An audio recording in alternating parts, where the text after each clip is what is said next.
Alabama's syndicated news talk leader, Rightside Radio. Phil Williams here live in the Rightside studios. Man, we got the local, the state, the national, sometimes the international. And oh yeah, like the dude just said, solid, conservative, and just plain right. Well, welcome to the middle of the week. Welcome to what we like to call the Camel Day and or the Hump Day with a special sound effect that we always play on Wednesdays to take you halfway through the week. Hit it, man. Uh-oh. Guess what day it is? Guess what day it is? Mike. What day is it, Mike? Leslie, guess what today is? It's Hump Day. Whoop, whoop! Yes, it is. It is Hump Day. You are halfway to the weekend, and congratulations for making it this far. We're going to take you all the way there, and that is Big Rig hitting the buttons on the board. Hey, man, how you doing? Good. How you doing? I'm good. Got your coffee done just in time. I mean, literally, I was coming in here on two wheels, just like the coffee maker was acting up. That's not going to stand. We can't have the studio up and running without an up and running coffee maker too. We need a good one. I'm saying. I'll take it out of your pay. That'd be great. Good. All right. Hey, listen, we got a great show laid on for you today. It's 4 o'clock, so it's not just Hump Day where we play the camel. At 4 o'clock today, we got the Grand Council with our brethren Jeff Poore and Dale Jackson going to come on and sort of read the tea leaves, see what's happening in and around and among us, and ask questions and ping each other and just see where it goes. So, yeah, the Grand Council, as always, at 4 o'clock on this very afternoon. And then I got a triple dipper just filled up with a lot of stuff, actually. Hit it, man.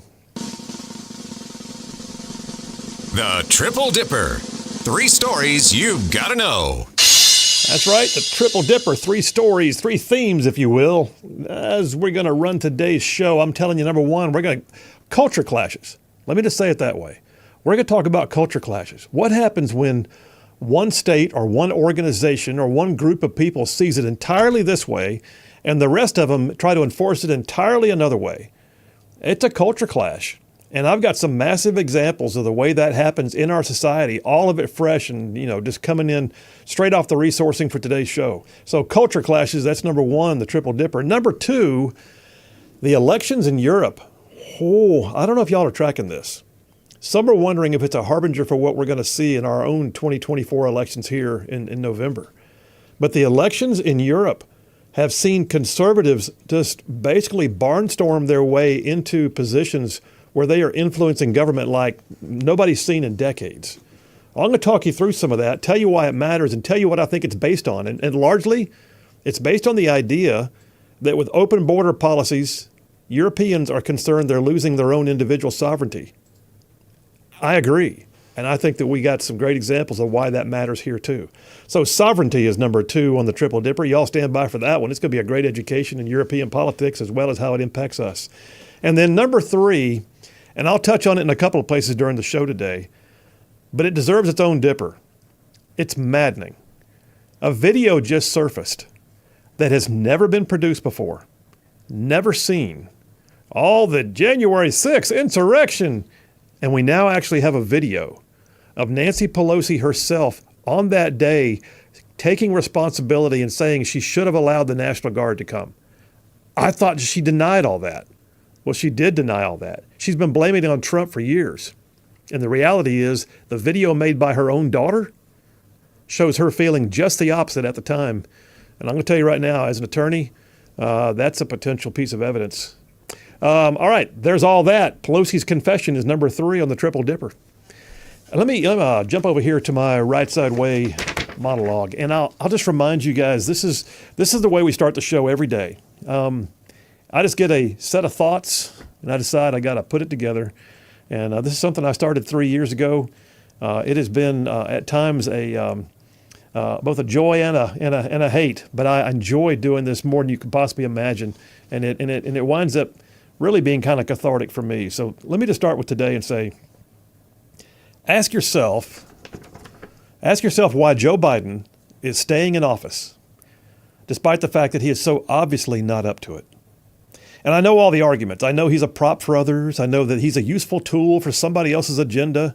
I know the whole thing about he's Obama's 3rd term or he's fire insurance against Kamala Harris.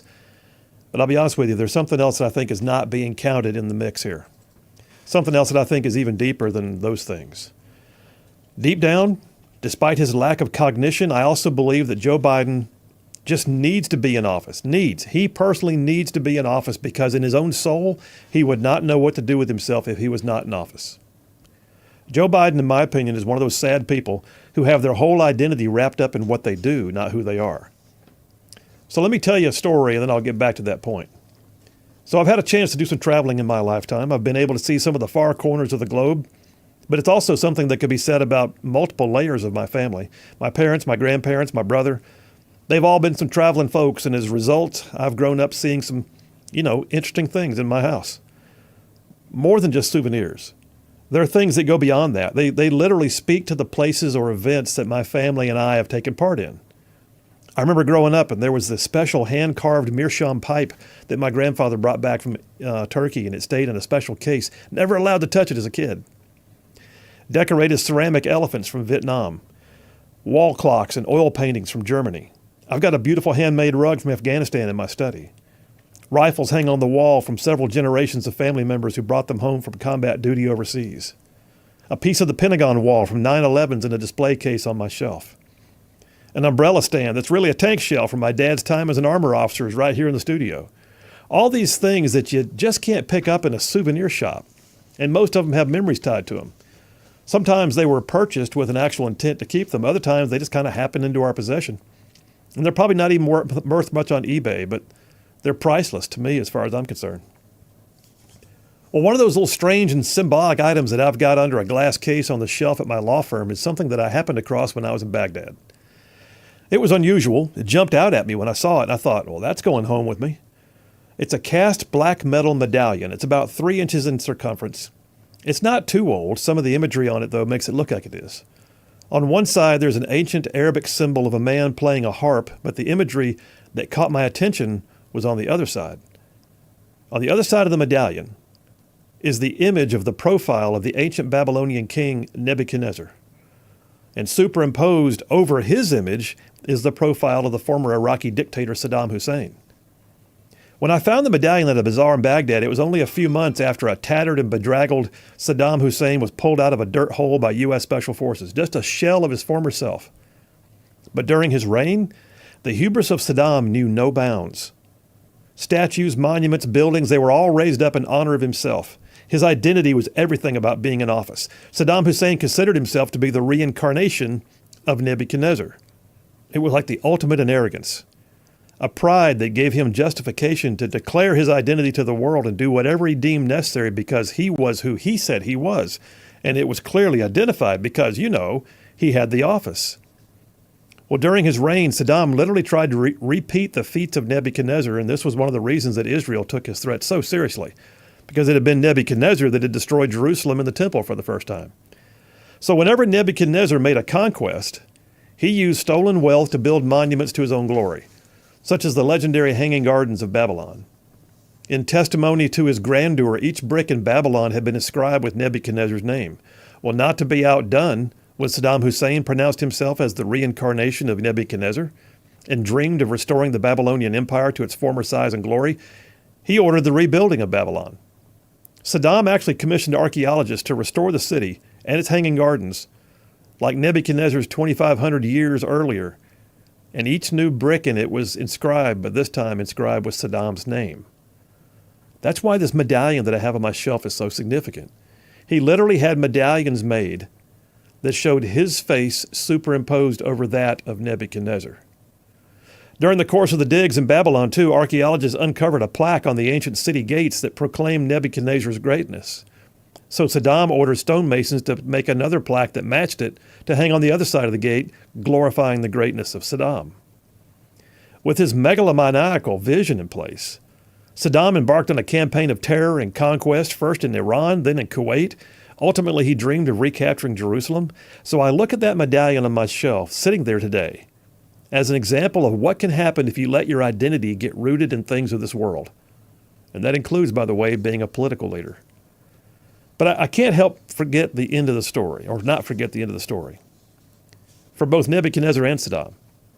Remember that Saddam was pulled out of a dirt hole, all bedraggled and unkempt, and later hanged for his crimes. Well, the book of Daniel, chapter 4, verse 30, it describes the downfall of Nebuchadnezzar, saying, He was driven from mankind. He ate grass like oxen. His body was washed by the dew of heaven until his hair grew like eagle's feathers and his nails were like bird's claws. In other words, he went crazy and wandered the wilderness. Sort of like Saddam being dragged out of a hole. Not much different. Driven into that hole, grimy and disheveled, reduced like this ancient hero to a dustbin of history. Now, I say all this to get back to my finer point, the opening point that I made about having your identity wrapped up in what you do and not who you are. But let me first put a disclaimer on it. I'm not going to in any way try to imply that elected officials here in Alabama or in D.C. are tyrants on the order of Saddam Hussein. That's not what I'm saying. The analogy I want to make, though, is the fact that too many of our elected officials, they find their identity in their position or their office. If you've ever wondered why some people, like Biden, stay in office for so many years, you may find that it's because they have an identity crisis. They cannot even imagine life without the affirmation of the voters and the acclaim of being an elected official. It's not every one of them who stays longer than a few terms, but there are plenty. Why did Joe Biden run for president after 40 years of already being in office? Because I think he's lost without it. So why are Joe Biden or Nancy Pelosi or Kay Ivey, for that matter, still in public office at such a late point in their lives? I mean, Kay Ivey's going to be in her 80s when this term ends. Richard Shelby, he was almost 90 when he stepped down. Nancy Pelosi is 83. We've watched in recent days as Joe Biden has continued to evidence his lack of capacity as he literally freezes in front of crowds, stumbles over his words, calls a lid on his day early. He's constantly protected by a crowd of serfs in the media who try to pretend that he's vigorous, but the whole world can see the emperor has no clothes. Pundits and pollsters have begun to actually call for him to step down, but he says he's still in. Why? Why is Biden staying in? Why are any of these career politicians staying in like they do? Is it because they're indispensable? Is it because nobody can do what they do? Could it be that they alone are the only ones who can accomplish what is needed because of their knowledge, seniority, or experience? Or is it really because their identity is in being in office and they have no idea what life would be like outside of public office? Let's be clear, I know experience counts. I also know that no elected official should ever let themselves, though, get to the position that who they are is because of what they do and that the world simply can't live without them. It's not. It's not that way at all. For that matter, I don't believe they should, just because of what they do and who they believe that they are, that no one should be allowed to question them or question what they do, because to do so somehow impugns who they are. No, not at all. So yes, I grabbed that medallion and I put it on my shelf. It was a poignant reminder that the follies and the fallacies and the foibles of men are not confined to those of us who just live in the trenches and walk the streets. It's very much something that hits those in the ivory towers, maybe even more so. So a caution to every elected official. Stay humble. Be who God made you to be, but realize that what you do is not what defines who you are. And maybe, just maybe, go enjoy your grandkids. And that's a wrap for the Rightside Way. Well, yeah, and I'm going to be honest with you. It's amazing when I watch people stay in office to their 90s, or to their late 80s, and you think, why? You're not indispensable. It's because, in large part, I believe they would not know what to do if they weren't. I think Joe Biden would fold up and blow away if he was not in office. Then again, he might do it anyway. Phil Williams, Rightside Radio. Y'all stay tuned. We'll be right back.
We are back. Phil Williams, Rightside Radio. Solid, conservative, and just plain right. Making it cool to be a conservative.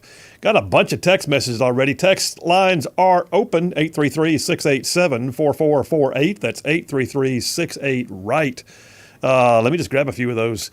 JoJo from Coleman, she says, sent me a text. JoJo, I can't go read other articles right now. Something about the Navy shadowing Russian flotilla. And yeah, I'm aware of something about that, but I don't have all the details. Just thought you might want to know, she says. Thank you very much. John C. from Madison, there's always MRE coffee. Well, that is true. We could just, we could just suck it up and take little bitty packets of dehydrated coffee and make instant. And I loved MREs. Did you really? I did. Actually, I'll be honest with you, I've never minded them. Guys would complain all the time. There were parts I liked better than others. I was the guy that was like, hey, are you going to finish that? You were the chow hound? Yeah. Okay, now we're going to chase a rabbit again. But I'll never forget at Ranger School, we were always starving. I mean, I lost like 31 pounds at Ranger School. And there was one time when one guy somehow had an extra MRE. Like he had been in some position that didn't give him a chance to even eat anything, because we only ate at most maybe one MRE a day or something. And even then, I went 3 days one time without eating or sleeping. It was crazy. But he had an extra MRE. And he's like, oh, dude, I've got 2. And his foxhole buddy goes, I'll give you $50 for it. And he goes, you will? He goes, yeah. He goes, hang on. He walked the entire perimeter going, Joe says he'll give me $50 for this MRE. Ooh, I'll give you 55. Okay, hang on. He walked to the next foxhole. Jim says he'll give me 55 this MRE. I'll give you 60. Dude got $75 for that MRE. Wow. Which I'll be honest with you, I was kind of ticked. I thought that was just taking advantage of people. But he sold that thing to a bunch of, That's pretty smart. he auctioned that thing off to a bunch of bony Rangers and got $75 for an MRE. It sounds like a businessman. I'm saying. He's probably very successful. I bet he's a general now. John from Huntsville says, Phil, fantastic monologue. And most wanted to know, what do you and Big Rig think about Joey Chestnut being banned from Nathan's Hot Dogs eating contest because he has a contract with a rival plant-based hot dog brand? I saw that. And I don't know, man. I got problems with this. Joey Chestnut's like an eating legend. And the very idea that he can't compete because of a competition with another company with whom he does commercials. First of all, I feel a little bit put out that he's doing vegan hot dogs as a commercial guy. As an endorser. But I want to know, did the Nathan's Hot Dogs, did they have a rule already in place, or did they make this up because they were mad? All I know is the guy who was going to win again was just cut out of the competition. So I'm sure we'll see him back next year. Scott from Russellville, here right before the break, says, been in Rightside withdrawals over in Europe. Now getting my fix. Great monologue. Seems to get better every time. Thank you, Scott. Glad you're back. Hope your trip went well. Y'all stay tuned. We will be right back.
We are back. Phil Williams, Rightside Radio. Solid, conservative, and just plain right. Wow. Covering down on some major ground across the northern half of the most beautiful state in the nation. This one right here. I'm talking about Alabama. Y'all, this show goes like way down south of Birmingham and up north of Huntsville and Tuscaloosa, back to Gadsden, parts of Georgia, Tennessee, and even Mississippi, y'all thrown in just for good measure. A couple of last texts on that go-round we just had a moment ago. Lee from Huntsville said, God calls us to live in the world but not be of the world. Jesus said it best, for what does it benefit a man to gain the whole world with all its pleasures and forfeit his soul? Words still so relevant 2,000 years later. Yes, they are indeed, my friend.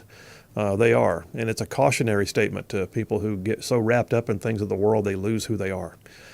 Jeff from Indiana says, you know, Phil, even though a lot of these politicians stay in their positions forever, some of them way past mental capacities like old Joe. What's even more sad is the voters that can't see or don't pay enough attention to what's going on just to pull a familiar name, even though everything they do is detrimental to the country. Indeed, we do bear some responsibility as voters. I will say real quickly, I just double-checked the news, and I'm sitting here looking at two stories. This is not part of my dippers. I'm chasing a rabbit. One of our texters a moment ago, I think it was JoJo, who texted in from Coleman and said, just pointing out about the thing about the Russian warships. Yeah, you can go look at foxnews.com right now, and there's the top story. Putin's fleet of warships is in Cuba in a direct warning to President Biden, experts say. And I agree. I think it's a flex. I think Putin is trying to show that he is not going to be deterred and that he believes that he is still a strong force and he's opposing the United States. I don't think this means a war footing, but I think it means an ominous presence in our own hemisphere, close to our own waters, for no other purpose except to just flex. And I believe that that's because he smells weakness in the Biden administration. And then the other story that I was going to mention is Hezbollah is launching massive rocket attacks on Israel amid what the story here calls mounting tensions. Not Hamas, Hezbollah. So Hezbollah is in the north in Lebanon. And they're at war with Hamas to their west in the Gaza Strip. But directly north of them is the other Iran proxy called Hezbollah that has no telling how many missiles stockpiled. And they've been sort of staying out of it. Just poking a few times, but not really anything big. But apparently there's a massive missile attack going on from Hezbollah, and that would be a major escalation if a new front had to open up in the north. We'll keep an eye on that. That's the world in which we live with Joe Biden as president right now, by the way. All right, let me jump on this first dipper. I'm calling this culture clashes. I'm going to try and run the gamut of this one during this first half hour here, well, with what I got left of it. But the thing is this. It's amazing when you look at, okay, somebody will say something in an official capacity over here, and somebody will do just the opposite over there.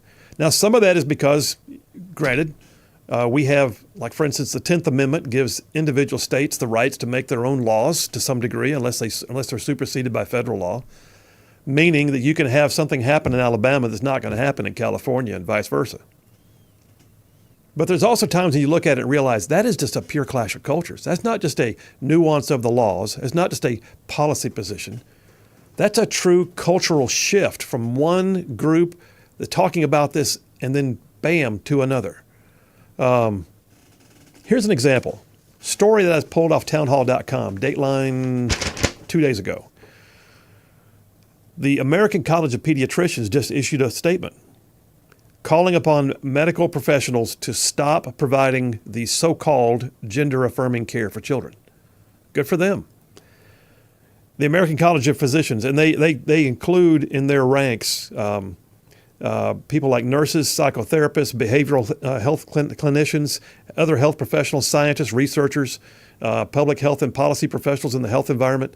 They say, we have serious concerns about the physical and mental health effects of the current protocols being promoted for the care of children and adolescents in the United States who express discomfort with their biological sex. And it says, quote, they should not be based upon an individual's thoughts and feelings. They also point out very clearly that the evidence is mounting that gender dysphoria is something that is typically grown out of, and that the vast majority of it struggles from, or is a struggle with dysfunctional or misinterpreted relational dynamics, and not meaning bad relationships and bad experiences, maybe even abuse, drives them to gender dysphoria. They point out in here also, England this year sent shockwaves around the world when the National Health Service in England said no longer would they allow for puberty blockers to be prescribed to children. And then came back later and said they're actually going to go ahead and review all of the so-called transgender treatments for children. Finland, one of their top pediatric experts, recently came out and said that 4 out of 5 children in a study believe their biological sex is not aligned with their gender identity, eventually grows out of it in their teenage years. All this to say, we still have the American Medical Association and the American Academy of Pediatrics in the opposite direction, doing just the opposite. So meanwhile, you've got the American College of Pediatricians coming out with a bold statement. You've got Finland as a nation's health. You got Great Britain, the National Health Service. And then, meanwhile, culture clash, right down the road, Newsweek has an article. Same day, the exact same day that came out about the American College of Pediatricians issuing their statement. Bam! We get a thing from Newsweek. Newsweek. A Boston appeals court on Sunday upheld the decision for a middle schooler to be stopped from wearing a shirt that said there are only 2 genders. So, this kid in March of 23 last year, his name's Liam Morrison. He's a 7th grader at Nichols Middle School. They had a Pride Day. So the next day he came in wearing a shirt that says there are only 2 genders. He was told he couldn't wear the shirt, had to take it off. So a month later he came back with another shirt that said there are censored genders. The kid, I feel certain there was a parent behind some of this, but the bottom line is the kid was pretty brassy. But he was told he couldn't wear that shirt either because it targeted non-binary students. So I've got over here, I've got medical professionals in a big way calling for all of this transgenderism and the treatments for it to stop. Meanwhile, I've got over here in the education environment, kids being told they can't wear a shirt that says there's 2 genders, while I know for a fact they probably got to have a biology textbook somewhere in that school that says there are. Anyway, it led to a lawsuit. Alliance Defending Freedom got involved. And the U.S. District Judge ruled in favor of the school, so the kid couldn't wear the shirt. So it got appealed. And we just found out the U.S. Court of Appeals for the First Circuit in Boston came back and said, nope, school's okay with saying you can't wear that shirt. Really? Alliance Defending Freedom condemned it, saying this is a violation of free speech rights, and they intend to fight it. All said and done, that's a total culture clash. On the one hand, you've got experts in the industry of medicine calling on all of this to stop. At the same time, you've got schools teaching kids that this shouldn't stop. This is the way things are. It's absolutely a cultural dichotomy. I mean, it's like disparate treatment. No matter where you look, it's one thing here, another thing over there. How about this one? Story that I'll advance later if I can get all the way to Dipper 3. Nancy Pelosi. Well. Breitbart has an article that came out on the 10th. There's a video, and I've seen it. She's in a car. She's been evacuated from the Capitol on January 6th because of the insurrection. Now, granted, I don't fuss about her being evacuated because there was an angry crowd outside. Didn't know what was going to happen. But still, at the time she was being evacuated, her daughter was with her, Alexandra Pelosi. What does Alexandra Pelosi do? She's a documentarian. Do what? Yep. She was filming every moment for a documentary. Funny how that worked out.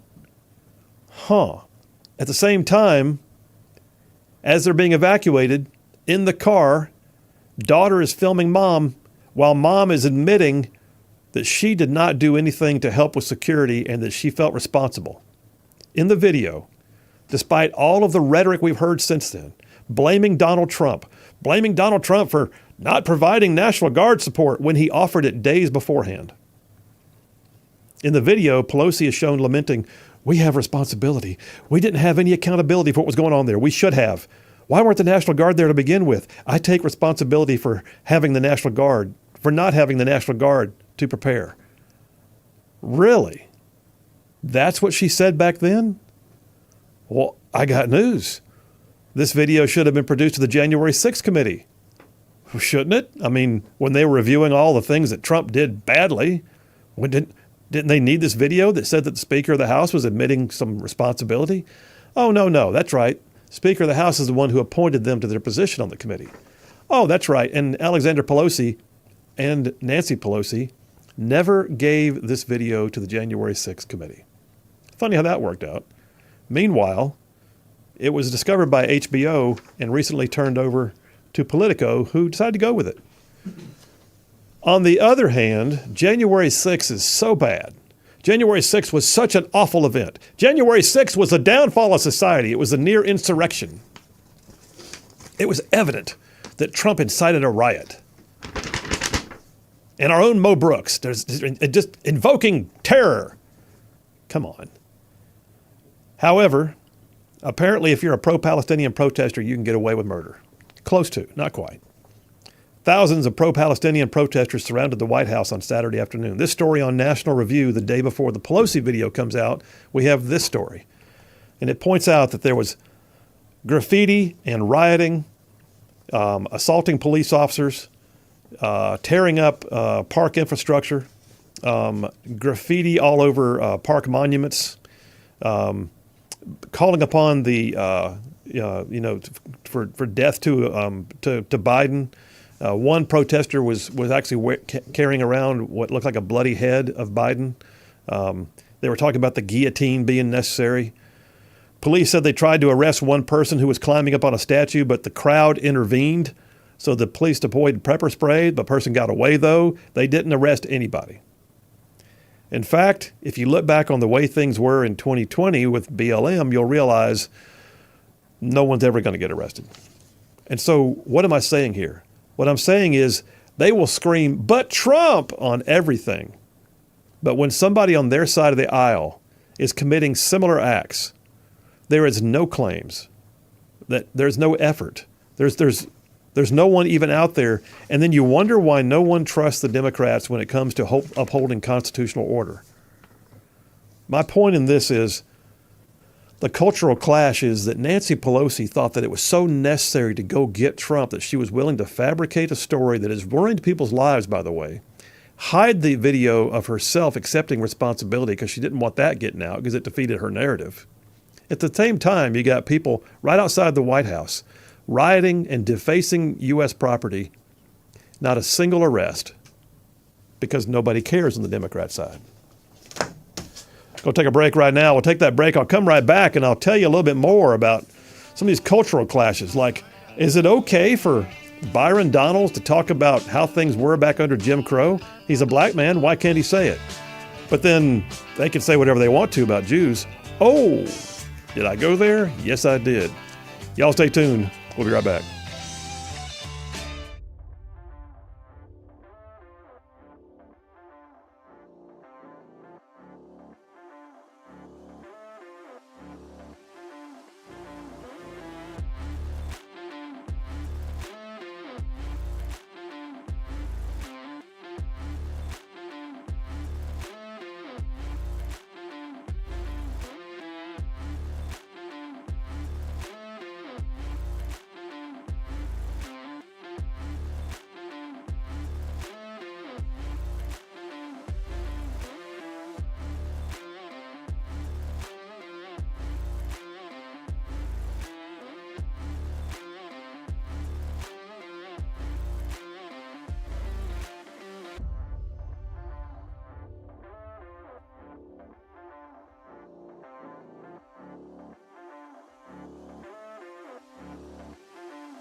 And we are back. Phil Williams, Rightside Radio. Solid conservative, just plain right, just making common sense like a superpower. I'm doing this first dipper, and I'll finish it up during this segment, I believe. But this first dipper is called Culture Clashes. It's amazing when you see that on one hand, something will be said or enacted or acted upon or promoted, and yet you find the exact opposite right down the road. And it is not just a matter of policy. It's a true clash of culture sometimes. And sometimes it's a true act of hypocrisy if you get down to it. Like, for instance, CNN has a story that came out about a week ago, right out a week ago. So Florida Representative Byron Donalds, who, by the way, is on the short list apparently for being a running mate for Trump, he's I love Byron Donalds. The guy is sharp as a tack, very conservative, a black Republican. Anyway, he made some comments the other day. And you can't say stuff like, who are you to say things like this? He made the comment as they were talking about issues related to black culture in America during an interview with the Philadelphia Inquirer, I believe it was, that back during Jim Crow, his words were, back during Jim Crow laws days, the black family was more together. He said during Jim Crow, more black people were not just conservative, because black people have always been conservative-minded, but more black people voted conservatively. He said that all ended due to a culture of dependence that was created by the federal government's welfare system in the 1950s. He said, you go down that road, and now we are where we are. Well, none of the liberals are taking into account what he just said. He was talking about during the era when there were oppressive laws, but that there was still a level of independence and conservative thought and family orientation in the black community that is not there now. Because even though it was Jim Crow, at the very least, what he was saying was there was a different culture. And then, boom, the welfare system kicked in, and it did nothing but rob the black community in many places, especially in the urban environments, of their ability to be self-sufficient. That's what he was saying. CNN is all over it. I mean, like, he got ripped by Al Sharpton. He got ripped by Hakeem Jeffries. Hakeem Jeffries says, that's an outlandish, outrageous, and out-of-pocket observation. We were not better off when a young boy named Emmett Till could be brutally murdered without consequence because of Jim Crow. And did he say anything about that? No. In fact, in a second interview, he came back to CNN. He said, I was not talking about anything in terms of nostalgia, like wanting it to go back to that. He said, I was talking about time periods, and I was framing the time period. Now, a black man himself saying what he said, you would think that would not draw the ire of the libs. Because, I don't know, does he maybe have the street cred to say it? I would think so. But yet, what the liberals won't get in the way of is from the river to the sea. So don't you dare say that anything good happened during an era when we had Jim Crow laws. Don't you even, I don't care if you're a black man, don't you dare. But you've got a chant from river to the sea, which means wiping out the Jews in Israel. Okay, that's fine, go right ahead. What? Do what? So they could care less when another demographic, liberals could care less when another demographic is trounced upon, protested, and people want to call for their death. But how dare a black conservative man mention Jim Crow without talking about lynchings and things? He was using it as a frame of reference, but no, you can't do that. You can't even go there. In the meantime, Times of Israel, story that came out on November 8th, shows November 8th of last year, 2023. Representative Rashida Tlaib, herself being Palestinian, a member of Congress, endorsing genocide by allowing Israel to continue dismantling the terrorist organization. She called upon President Biden to quit endorsing genocide. But then she got caught in the whole chant as she joined a chorus of others by yelling, from the river to the sea. Well, the slogan, from the river to the sea, what's between the river and the sea? What's between the Jordan River and the Mediterranean Sea? Israel. The only way you can say from the river to the sea, Palestine will be free, is to remove Israel completely from the mix. And that's what she's calling for. Liberals didn't have a thing to say about it. There were some who called her out, but for the most part, her leadership did not want to deal with it. She was censored.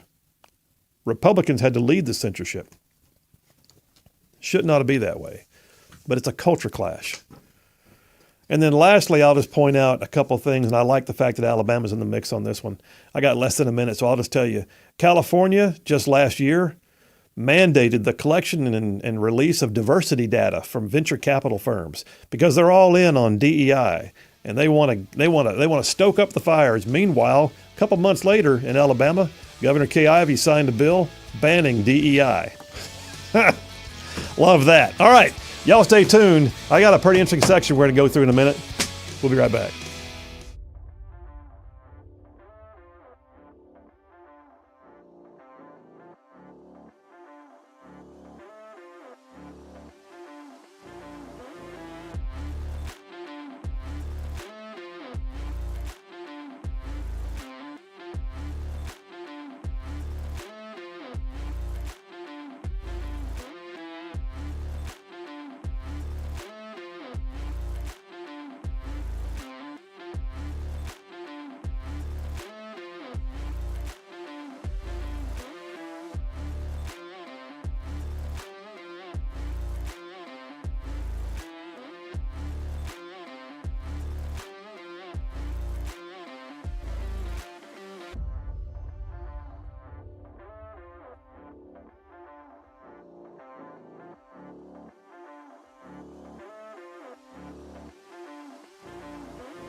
Alabama's syndicated news talk leader, Rightside Radio. Phil Williams here live in the Rightside studios. Man, we got the local, the state, the national, and oh yes, the international. And like the dude just said, solid, conservative, and just plain right. All right, welcome to hour number 2 on this hump day. I'm going to go down a road now that I find this fascinating. It's like a study in world politics.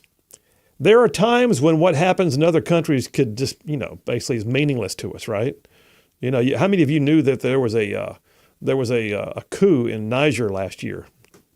Not many of us. Of course, it has resulted in the U.S. Being kicked out of the country, but that's another story.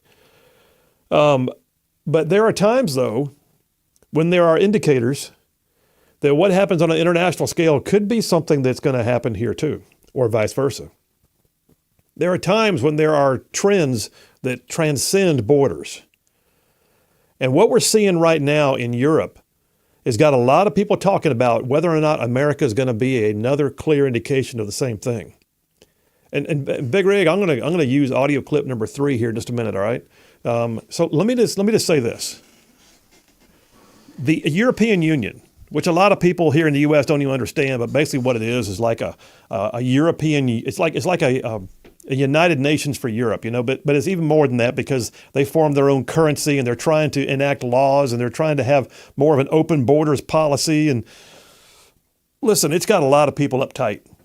But what just happened in the last few days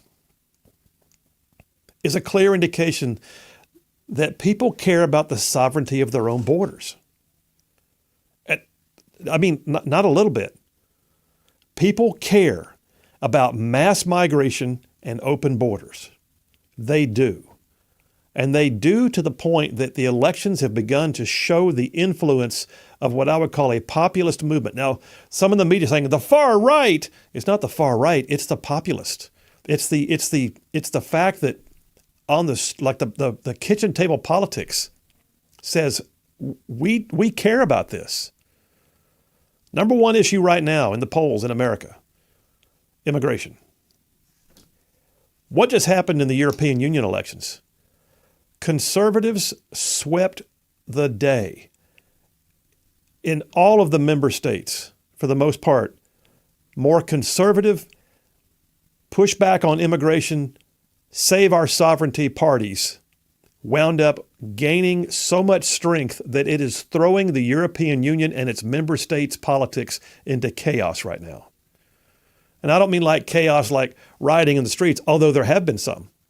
And it's been more likely liberals, well, not more likely, it's been liberals having a fit because they realize some of their power base is going away because the people are finally speaking up. It all started with Brexit. If you're not familiar with Brexit, so there was a period of time when Great Britain, which is, like think back to World War II, as Nazis swept across Europe and took over the European continent. The European nation of Great Britain is an island unto itself off the shore across the English Channel, and it stood alone in many ways. And it stood up against it. I think the modern era shows that that's still there. But even in Europe, even in Great Britain, they're sick to death of the open borders policy. And I'm going to tell you some things about their elections that are clearly indicating that populists are winning on this topic. But Brexit was first. So Brexit stands for the British exit from the European Union. So all the member states were in. Everybody was there. And there's one guy named Nigel Farage. And I'm going to be honest with you. I'm sure he's got all kinds of warts and blemishes, and maybe he's got problems. I don't know. But I love Nigel Farage. I met him once in D.C. The man's a hoot. We got to hang out for a few minutes, just a few minutes, but we hung out for a few minutes, and the guy's an absolute hoot. But when he gives a speech, one of my favorite speeches, period. It's a political speech, but it's a speech by Nigel Farage. In the wake of Brexit, he stood up in the European Union, getting booed by all the member states, and he told them, he said, 10 years ago, when I came here, I told you this day would come, and you laughed at me. Well, you're not laughing now, are you? It's one of my favorite speeches, June of 2016. You ought to check it out. And then there was the actual exit, the Brexit, and Nigel Farage gave another speech. And he stood up, and I'm going to play just a clip of it because it leads into where I'm headed. I think this was the moment when the rest of Europe began to grow in its alarm about the idea of losing their sovereignty. Play it.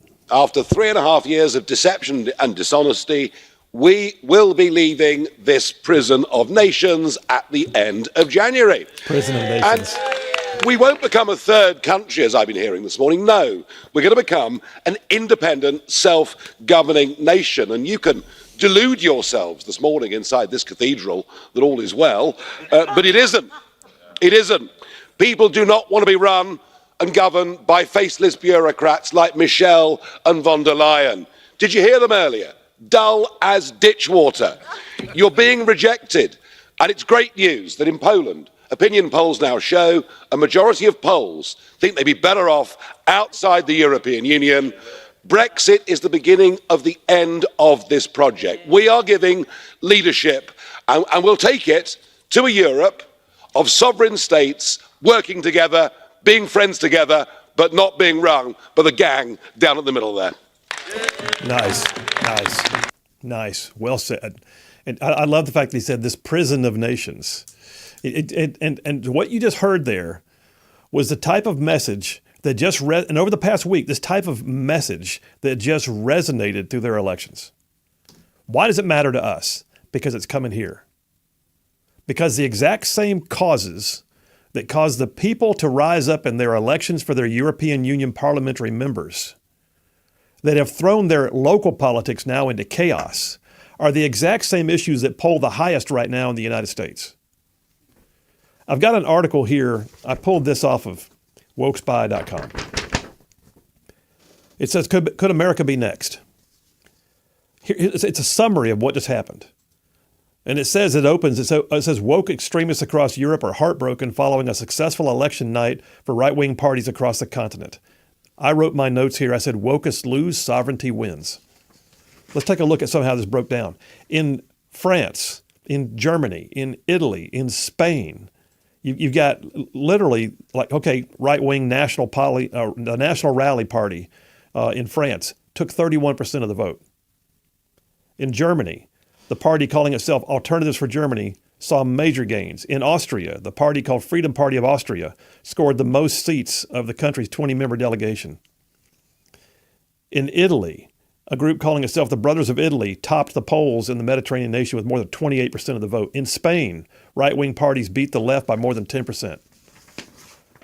You can look at this, you can say, in Belgium, the Prime Minister of Belgium just resigned, believe it or not, because it was such a crushing defeat of his party against those who stood for what I would call the more conservative policies of sovereignty and anti-immigration. You've got, in Luxembourg, the first ever conservative seats have just been won. And a lot of the mainstream outlets, the media outlets, are the far right. Well, it's just like they're calling the January 6th an insurrection. It's an insurrection. No, it was called a protest. Well, the mainstream over there is calling it the far right, but what they're really just trying to do is demonize the fact that populist conservative parties just won massive amounts of seats in the European Union Parliament. Because the biggest issue that people cared about was the loss of their sovereignty. And how do you lose your sovereignty? By ceding away the things that give you the right to make decisions and by allowing open borders that flood people into your country who could care less about your culture and your society and your laws. Those were the issues that drove Brexit. Those were the issues that just grew in the last week to mean that in Europe, the European Parliament elections for the European Union just overwhelmingly became something that have now caused snap elections in France. I'm going to get to that in a minute, but you got a situation right now in France where they're literally redoing the government, not the European Parliament, France itself. In Belgium, the prime minister just resigned. Meanwhile, in the United States, we've got George Soros and his Open Borders Society funding millions of dollars into organizations that help get illegals across our border and then flooding them into our cities. I'll talk about that after the break when we get back, because that's one of the things driving the train. States are fighting back. Joe Biden's panicking right now. It's the number one issue. He's trying to do things at the last minute. We'll talk about all of it. And I'll tell you what Mayorkas just said, which has made a lot of people mad. And then we'll get back to Europe and tell you the other things that have been going on. Phil Williams, Rightside Radio. Y'all stay tuned. We'll be right back.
And we're back. Phil Williams, Rightside Radio. Solid conservative, just plain right.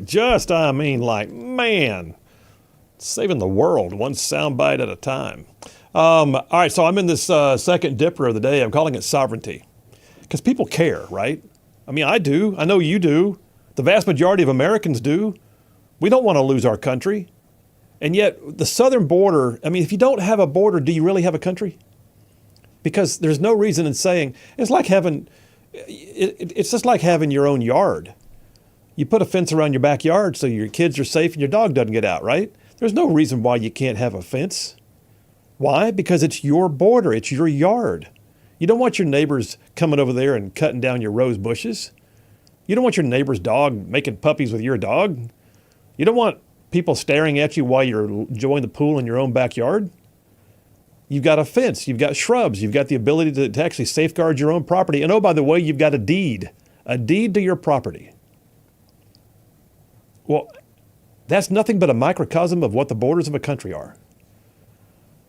And yet right now, the number one issue, polling across the nation, the number one issue is immigration, the loss of control of our borders, which I would contest even further than that means potentially a loss of our sovereignty. If you look back, and I've said it before, but if you look back at the historical aspects of the things that caused the fall of Rome, one of them was mass migration and a loss of control of their borders. They could no longer maintain their sovereignty.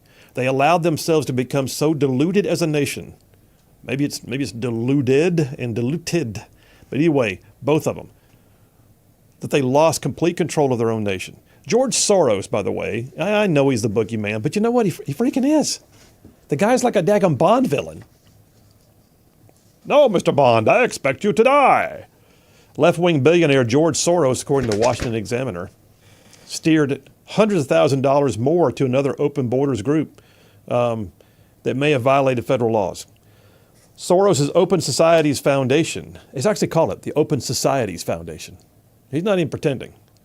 He didn't try to say it's, a different name and then do things with it. No, he just calls it the Open Societies Foundation, which began between 2016 and 2020 to give a group called Alianza Americas, millions of dollars. Gave them another $350,000 in 2021. This story I've got here is from 2024. Alianza America is suing Governor Ron DeSantis because he flew illegal immigrants to Martha's Vineyard. Okay. What they're saying is they've been given money by George Soros to try and beat up on states who dare to take a stand about illegal immigration. Because Soros has a globalist vision. He's got this whole open borders thing, this whole cosmopolitanism. That's George Soros. And he wants to tear down capitalism, and he wants to tear down anything that stands in the way of his globalization concepts.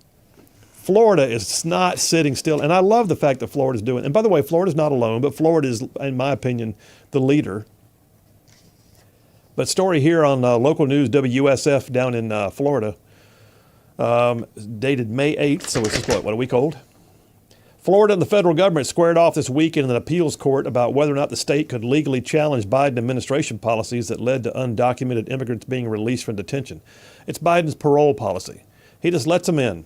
They come in, if they catch you, they check you off, they give you a date when maybe you'll show back up, and they ship you out, and you wind up all over the place. Florida's had enough of it. Florida is saying, stop, we're going to sue you. Well, there was a case last year when Texas and Louisiana were told they didn't have standing, which is still, to me, just wild. Florida is coming at a different angle, saying that the paroling of people who have already been detained violates their sovereignty. And so they're going at it. Now, Big Rig, I'm going to use audio clip number 2, which is the Mayorkas interview on Town Hall. So let's talk about this. As I'm talking about sovereignty and I'm referring to the European Union elections, keep in mind that the things that were driving the train in the European Union elections are actually what's driving us towards the November elections in America. Alejandro Mayorkas, just did an interview the other day, raised a lot of eyebrows.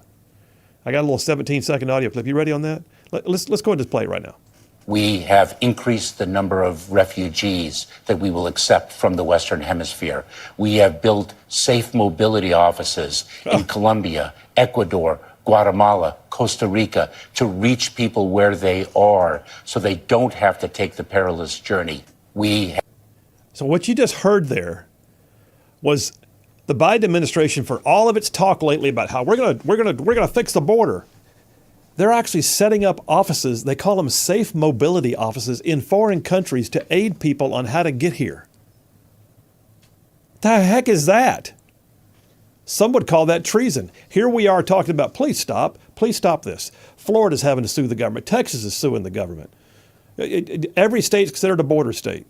Millions are flooding across our borders. They better take note of the fact that in Europe, they just got their backsides handed to them by a bunch of populists who said, we're tired of this. We want our country back. We want to know that we have sovereignty and that we don't have open borders. We'll work with the neighbors next to our north, south, east, and west. We'll work with our neighbor allies, but we don't have to be ruled by everything they say or do. We don't have to have people streaming across our borders unfettered. Joe Biden, though, is panicking because immigration, like I said, top concern. So you know for a fact, on June 4th, when he signed an executive order and said he's fixing the border problem. Oh, you just figured that out, did you? Took you 3.5 years and 5 months before your election, with the polls showing that you're losing in a big way on the issue, for you to finally think about doing something. You know why? Because they're scared. Because they're scared. They could see what was brewing in Europe. They could feel the sense of what's happening in America. They know they got an election coming up and they're way behind the power curve, and it's their fault because they bought into the whole open borders thing. And they're going to pretend now they're doing something. When we get back, I'm going to step back to Europe again. And I'm going to tell you some of the things that brewed up on this that took it all the way to an election that has got them smoked right now. Phil Williams, Rightside Radio. We'll be right back.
We are back. Phil Williams, Rightside Radio. Solid conservative, just plain right. Just covering down on some major ground across the northern half of the most beautiful state in the nation. The most beautiful state in the nation. Say it unapologetically. I mean, this show goes like way down south of Birmingham and up north of Huntsville and Tuscaloosa, back to gadsden parts of Georgia, Tennessee, and even Mississippi, all thrown in just for good measure. Hey, by the way, let me pause before I go any further on the dippers for the day. Let me just pause here a second. Give you guys something I think pretty big to think about, and something free. You ready? This is like a crazy world. It is. It's a crazy world we live in, and yet you're working hard. I know most of you are working hard to plan for your future, to maybe put aside some money for retirement, and oh, by the way, also stand up for your beliefs. But what if you found out that the things that you're investing in were actually contrary to the things you say you believe in? Well, maybe it's time for you guys to meet Paul Breyer and his team of PhDs and financial experts at our newest sponsor, Inspire Advisors. So I'm talking about financial planning that they do with you that considers who you are and what you believe in as much as they work on your bottom line. These are solid local experts using biblically responsible investing, data-driven strategies to maximize your return, and they do it in a way that has a real impact on your bottom line and, oh, by the way, on the world in which you live. It's what I would call a real serious dose of financial freedom. If you want to know more about what's in your portfolio, here's the free thing. You ready? If you want to know more what's already in your portfolio, you want to check things out, you can go to their website, www.moneypatternwealth.com. That's moneypatternwealth.com, and go on there and do a free impact report. It's worth it. That's Inspire Advisors.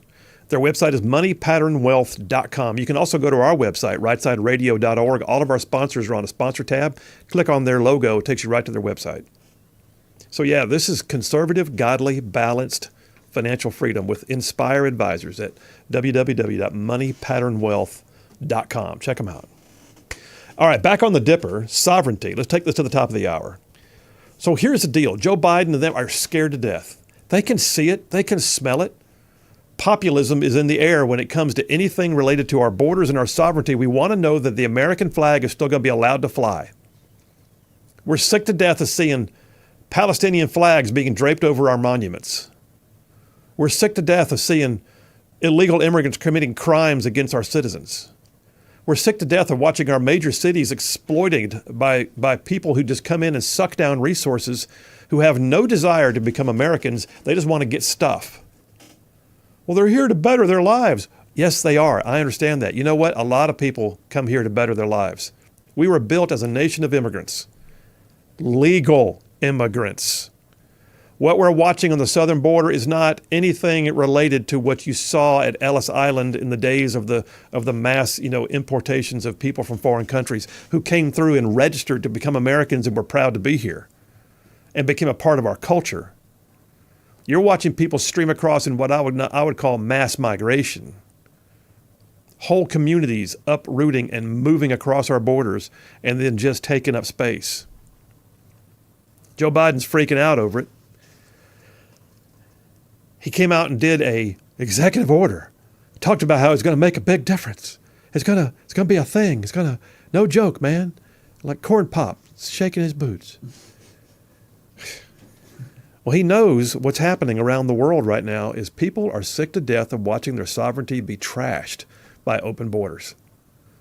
Early data shows, according to Newsweek, that the executive action, though, that he put into place has had little effect on the number of illegal crossings. The very first day of the announcement, the very first day after he signed that executive order, there were still 4,000 immigrants crossing into the border that were detained. And so you look at this and go, okay, so this is a thing. In America, this is a thing. If you were listening at the beginning of this segment, I had the whole piece about the European Union elections and how what I would call conservative, populist-based parties suddenly stormed the election process, freaking out the establishment and the open borders people. Now, I'm going to use audio clip number 1, Big Rig. This is that Tory interview. So here's an example of how serious this has gotten. I've got an article here from The Guardian, British news outlet. It starts off by saying, immigration was already a talking point of the UK election campaign, but last week, and okay, now I will say Lee from Huntsville is correcting me. She says that I should pronounce his name Farage. I can't do it. It's Farage. Anyway, I don't know how his name is pronounced. He's a hero of mine. Apparently, I'm saying his name wrong. Anyway, Nigel Farage entered stage right and declared this to be the immigration election. There you go. He just went ahead and took the messaging. He said, it's the immigration election. And within 24 hours, conservatives had pledged to then reduce the number of migrants. All right, so the Tories, the Conservatives and Party, who have the party power right now in Great Britain, are freaking out because just like Joe Biden doing an executive order, they suddenly realized, holy crap, we're about to get waxed on this issue. All right, wait, we're going to cut it by tens of thousands. There'll be tens of thousands. They call it net migration. In other words, how many are allowed here? And they're saying, we're going to cut it by tens of thousands. Well, they've been promising that for years. Well, a recent interview that I think is pretty impressive. The chairman of the Tories, of the Conservative Party, just got interviewed, and basically he got slammed. Big Rig, you about ready on that? Yep. Let's go ahead and play clip one. Just listen to how the interview went. Well, we had the Tory party chairman on Newsnight the week before last, the day after the election was called, and I asked Richard Holden then about the Tories' regular promises over the years to cut net migration. 2010, Mr Cameron promised in the election campaign he'd bring net migration down to tens of thousands per year. Did that happen? Well, it's quite clear that's not what's happened. Right, 2015 Conservative manifesto, the pledge was reiterated. Did that happen? Well, I think we've also seen huge, big changes. Did that happen? No, click it in. 2017, Theresa May reiterated the tens of thousands pledge. Did that happen? No. 2019 Conservative manifesto. Victoria, you can go through all of these, and it's quite clear that we haven't achieved what we'd like to achieve. It's really important because you've made this promise at every single election, and in fact, you've delivered the complete opposite. Because of policies you've implemented, the numbers have gone up and up and up. So I ask again, why should voters believe you this time? I think in some areas, I mean, one of the big things that we saw, obviously, during that, at the start of some of those periods, was we obviously still in the European Union in 2015, for example, when there was no controls on net migration. Okay. She wore him out. I wish y'all could see his face. Like he would try to talk and she'd just go, yeah, but in 2015, he had the eyebrows went up. He's like, oh, this is going to go bad. You could see it. He was like, okay, can I leave? No, I can't leave. I'm stuck. I'm on camera. He definitely looked uncomfortable. He did. It was an awkward moment.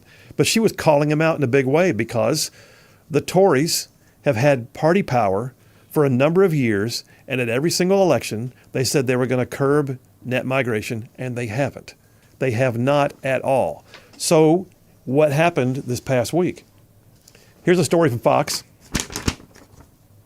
Germany's conservatives have finished first in the EU election as far-right momentum sends France's leader scrambling. So what just happened? All right, Germany was one of the countries that saw a group called Alternatives for Germany come in second place overall. In other words, it shocks people. They're like, wait, where did this party come from? They're a populist party that says, give us our borders back. And also another one called the Christian Democratic Union. Give us our borders back. In France, it was so bad. Oh, in Belgium, it was so bad that the Belgian prime minister resigned just literally resigned. It's almost like an election coup. In France, it drew such attention to Macron, who is a centrist, when far-right candidate Marine Le Pen and her party had massive election results in the European parliamentary elections last week, that he decided to do what's called a snap legislative election. Now, okay, I had to go look this up. I'm not an expert in European politics. They have some different ways of doing things. Article 12 of the French Constitution apparently allows the president to actually end the current. It'd be almost like President Biden saying we're going to dissolve Congress and have new elections. Huh? You can do that? Well, in France, you can. And it's happened a number of times. I mean, you can go back to, you can look at different times, like de Gaulle did it in 1962, and you can find times in 1981 it was done by Mitterrand. And so Jacques Chirac did it in 97. It's a very risky move. What he's gambling on? Here's the deal. Macron did this because he's trying to play chess, but I think it may bounce back on him. He decided that he would quickly try to seize the momentum because what happens in France right now is they've got their presidential elections aligned with their assembly elections, their congressional, so to speak, elections. He's shifting it by saying, I'm ending it now. I'm dissolving Parliament. We're going to have new elections in 40 days. 40 days! And that puts everything off cycle. So it gives him time to not be caught up in all of their mess when he's having his presidential reelection campaign in a couple of years. But in the meantime, he's also trying to get ahead of the party power that he sees growing in the pro-borders, anti-immigration, right-wing conservatives. He's trying to jump ahead of their power and get an election done before they have a chance to truly organize on the ground in the actual French government, because they just waxed them in the European Union parliamentary elections. Y'all, what I'm trying to describe to you is that we're coming up on our 2024 elections, and the number one issue in our polls here in the U.S. that has driven President Biden to wake up from his nap and actually sign an executive order that still didn't do anything, but it was at the very least giving lip service to a thing he's been denying for 3.5 years. The very thing that drove him to do that just stole the elections in Europe. And that's huge. That's absolutely huge. And I love it. I mean, I'm thinking this could wind up being a worldwide movement. I hope it is. I hope it is. I mean, I've been wrong before. I get it. I mean, the 2022 elections, midterms, I thought they were going to be bigger than they were for Republicans, and they weren't. But I'm looking at what's happening in Europe. I'm looking at the way conservatives in all these countries, France, Belgium, Germany, Spain, Italy, they all went in there and just, like the 72-nation European Union, just sat back on their heels going, holy crap, the conservatives just arrived. It all started with Nigel Farage and Brexit a few years ago, because people actually care about their borders. All right, we're taking a break right now. We'll come right back. If I can, I might tax a little bit more on this, because my hero, Nigel Farage, actually has more to say. Phil Williams, Rightside Radio. Y'all stay tuned. We'll be right back.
We are back. Phil Williams, Rightside Radio, solid conservative and just plain right. So, finishing up this section on sovereignty, what does happen in Europe may be happening now, and I hope it does. I hope populists, I hope you get to your feet. I hope you rush to the polls. I hope you call your friends. I hope you tell your neighbors. I hope, by golly, you go out on your social media and you encourage everybody to go vote for our country. Go vote for our sovereignty. Go vote for our borders. And if that means voting Democrat, you got another thing coming. I'm telling you, the Democrat Party is the one sucking down money from George Soros, the one that is all for the open borders, the one who screams anytime you put up a fence. And yet what we just watched happen in Europe this past week has shaken the establishment to its core. France having snap elections. Belgium's prime minister resigns. Parties that have never been heard of before just gained seats in their parliamentary positions in the EU. It all started with Brexit. So I keep talking about Nigel Farage, whichever way his name is pronounced, but the guy has really been on the scene now for a few years, making waves. He is sometimes called the British Trump, and so it's kind of interesting. He was actually debanked, believe it or not.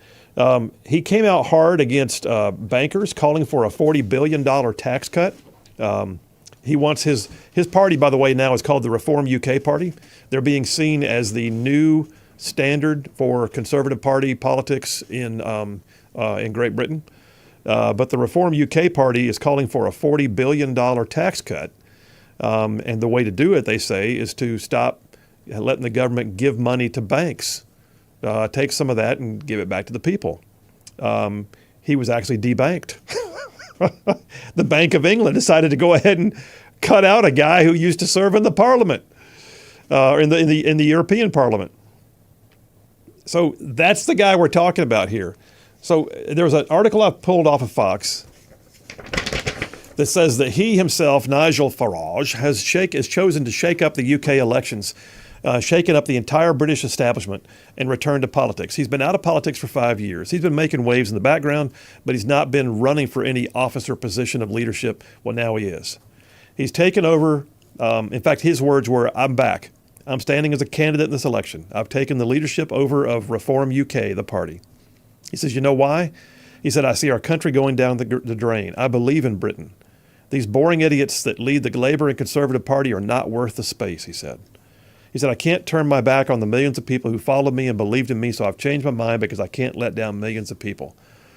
A guy named Thomas Corbett Dillon, a former advisor to Prime Minister Boris Johnson, told Fox News Digital, he says this, he says, "Finally the UK has a politician willing to stand up and say what the people have been saying for years. No more immigration. The majority of issues facing our country, our lack of housing, our overwhelmed health services, our lack of jobs, has been made worse by the currently controlling Conservative Party, who have imported millions of people from the third world against the wishes of the people." He said, "Nigel Farage has become the most important politician in the UK and may actually live up to the title of being the British Trump." He says Farage is breaking the current establishment of the Conservative Party, just like Trump broke the establishment of the Republican Party in 2016. MAGA Americans ought to support Nigel and the Reform Party from across the pond. Well, there you go. Look, I just spent time unpacking something I don't think you're hearing on any other radio show. But the truth is out there. The populist position of desiring to see our sovereignty preserved and our borders maintained is something that we aren't the only ones who care about it. And in Europe, you just saw an uprising, politically speaking.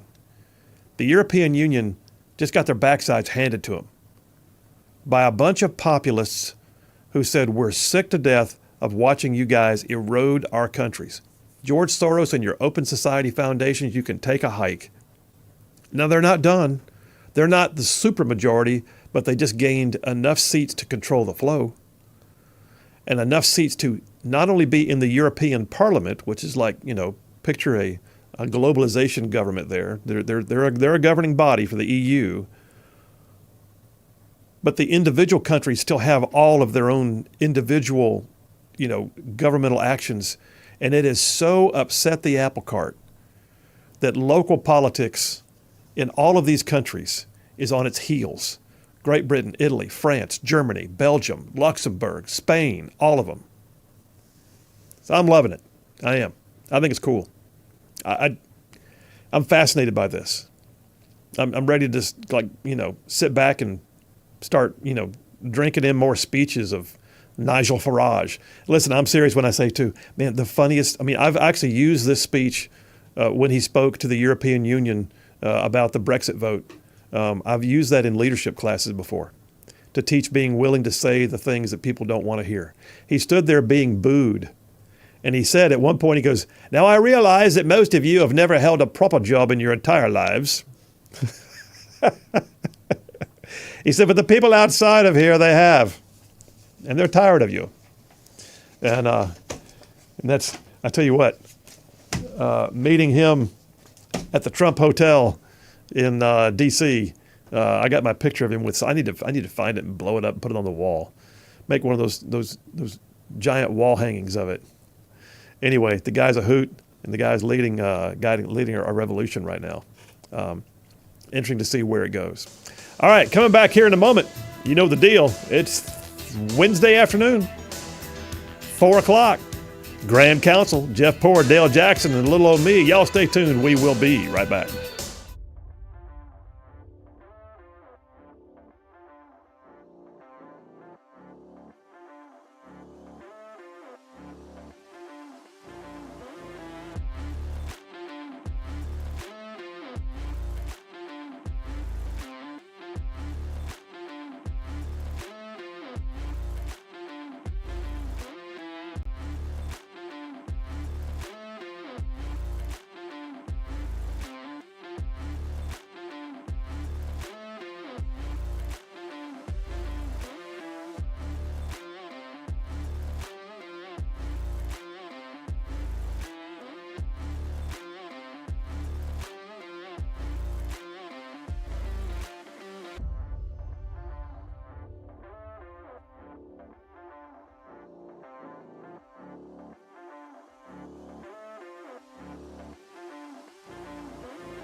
You're listening live to Rightside Radio with Phil Williams. It's hard to go wrong when you're on the right side.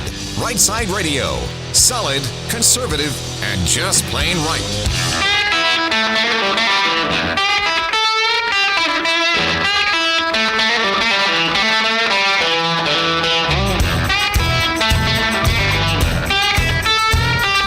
Alabama's syndicated news talk leader, Rightside Radio. Phil Williams here live in the Rightside studios. Man, we got the local, the state, the national, sometimes the international, and oh yeah, covering down on all the issues like the dude just said, solid, conservative, and just plain right. Well, welcome to hour number 3, and it would happen to also be Wednesday. That means it's time for a thing we call the Grand Council.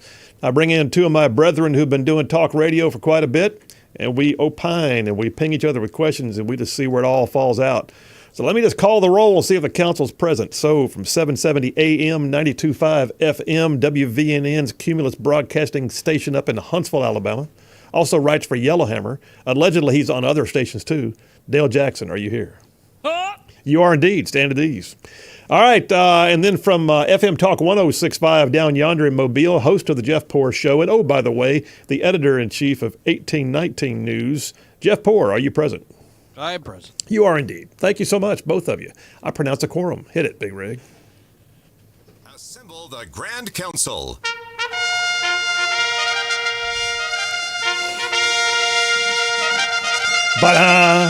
All right, Jeff Poor, you first. What you got? Garland Gudger last night in Coleman saying gambling's coming back in 2025. Do you Really? believe him? Wow, he's like throwing it out there like we're all in. We're going in right before the elections, huh? Says clean lottery bill won't pass, but they're going to take another shot at it next year.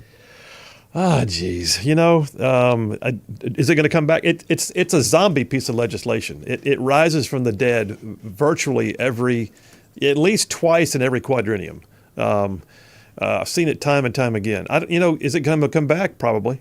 The question I have is, what are they going to do to make it more palatable? What concessions are they going to give? And can they possibly get out of their own way? Because it's usually the gambling interests that cause the whole thing to backfire on what it is they say they want. Dale? You hear that noise in the background anywhere? It's cash registers ringing because the lobbyists are loving this. They're like, yes, we get to do this again.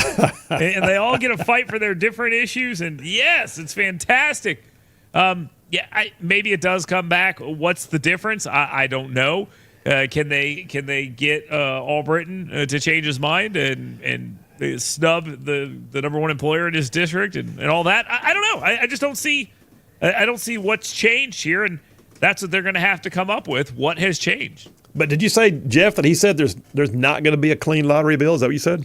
So it can't pass. Just a lottery only. That it'll have to be more than that. It can pass. It can pass if they want it to. The bottom line is they're a Republican supermajority. If they want something to pass, it actually can. So, well, I don't think so. Let me tell you why. I think they got to go into the Democrats and go ask for it because there's just always going to be on the Republican side no votes. Oh, I agree with that. So you got to get at least a couple of Democrats, and they're not going to go along with it unless you put all this other crap in it. But the only way I see when I talked to Elliot about it, he was one of the few that went from yes to no the second time around.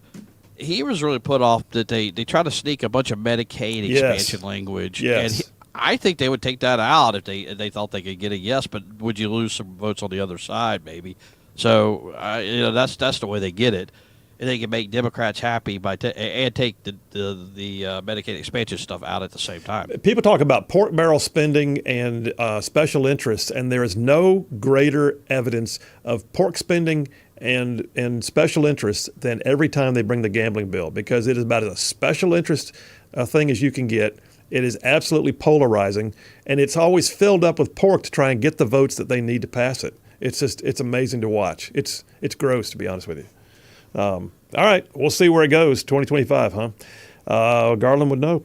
We'll see. Dale, what do you got? I have a question for one of the people on this call right here. Jeff Poor, here he does some stuff with 1819 News. Why are you going after my good friend Bill Britt and your former college roommate Josh Moon at the Alabama Political Reporter? Why are you trying to kill those guys, Jeff? Wait, was he your roommate in college? What is that about? Yeah, Senator Josh Moon and I were roommates in college. You didn't know that? No.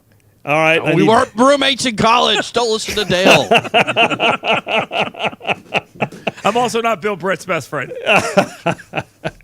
But he is on your show. You have Bill Britt on your show, and you guys are ripping him a new one right now on 1819. And by I've the had way, him on, deservedly so.